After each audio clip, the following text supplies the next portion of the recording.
From the prophet Isaiah this morning in the 49th chapter, we hear, "He made of me a sharp-edged sword and concealed me in the shadow of his arm. He made me a polished arrow. In his quiver he hid me." To be sharpened and polished in the Spirit is to develop a perception beyond the battlefront. Confidently, a warrior sharpens his sword and polishes his arrow for the victory ahead. The enemy of us all is death.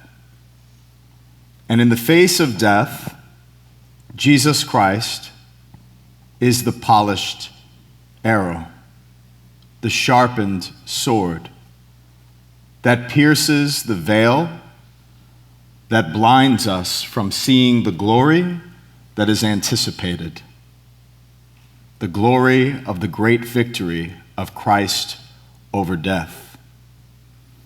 We would think that the enemy, the one who has betrayed Jesus with a kiss, who is found at table in the gospel today, would be a blinding reality to Jesus Christ.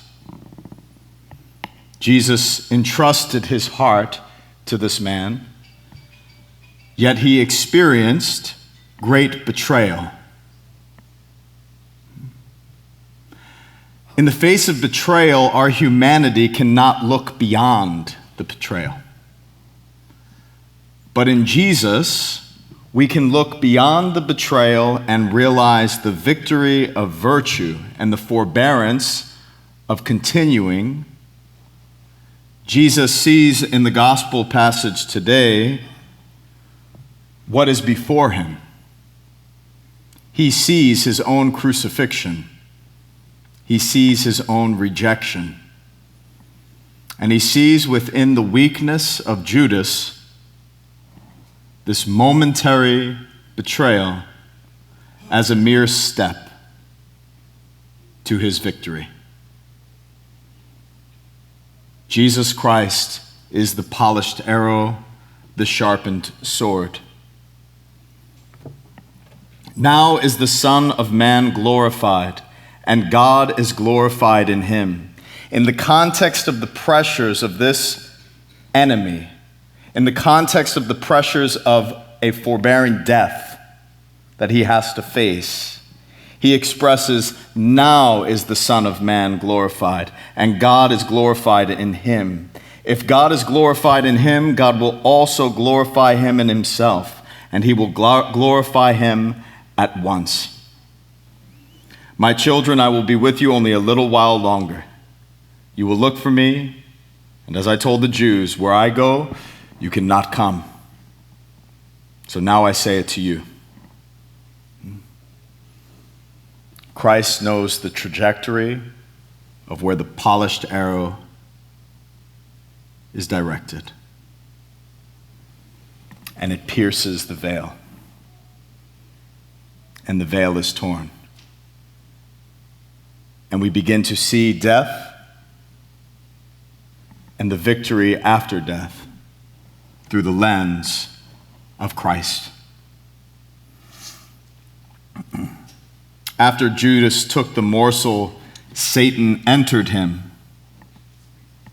So Jesus said to him, "What you are going to do, do quickly."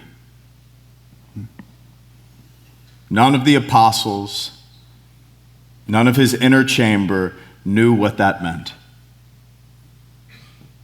But Christ, because he is fixed on the end game, on the victory on the battlefield, he is not disturbed. He is not held back. He is not hopeless. He is filled with vision of the victory.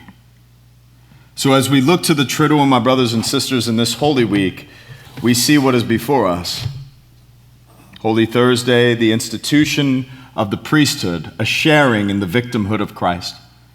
the institution of the Eucharist, ground up grain and crushed grapes that die to themselves in order to provide a meal for us, to give us life, life in abundance, because it is not just mere food, it is but the flesh of Jesus Christ that feeds us with the resurrection, a food that is related to the bread of angels, that nurtures, polishes, sharpens the faith of us all. Then, as we are nurtured on Holy Thursday with these institutions, we learn what service looks like in the world as he rends his garments and washes the feet of his apostles, the work of a slave, leading ultimately to this Last Supper on Holy Thursday that we reflect on today, where he is betrayed and then given up to death. How will our eyes sharpen to see the mystery? How will our faith be polished in the face of the Paschal mystery being lived out in us?